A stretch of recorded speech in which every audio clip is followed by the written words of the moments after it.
आताची महत्त्वाची बातमी आपण पाहतोय। सूत्रांनी साम टीव्हीला ही महत्त्वाची माहिती दिली आहे। मुख्यमंत्री पदाचा चेहरा विण्यास महाविकास आघाडी विधानसभा निवडणूक लढवणार असल्याची माहिती मिळते। या संदर्भात अधिक माहिती घेऊयात आमचे प्रतिनिधी सुनील काळे यांच्याकडून। सुनील, काय अधिकचे अपडेट्स आहेत?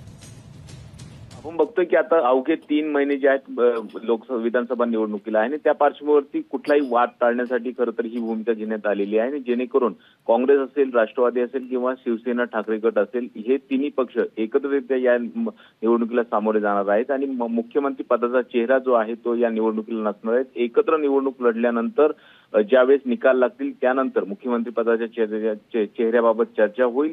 त्यामुळे ही महत्त्वाची भूमिका आहे, कारण की ज्या पद्धतीने वेगवेगळे वादविवाद होत होते, काँग्रेसकडून एक वेगळा चेहरा सांगितला जात होता, ठाकरे गटाकडून एक वेगळा चेहरा सांगितला जात होता आणि आता मात्र ही निवडणूक जी आहे ती मुख्यमंत्र्यांच्या चेहऱ्याशिवाय लढली जाणार आहे।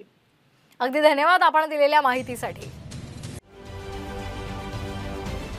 महाराष्ट्रातील सर्व बातम्यांचे विश्वासार्ह व्यासपीठ, सकाळच्या सर्व सोशल मीडिया प्लॅटफॉर्मला लाईक, फॉलो आणि सबस्क्राईब करा। तसंच सर्व नोटिफिकेशनसाठी बेल आयकॉन प्रेस करायला विसरू नका।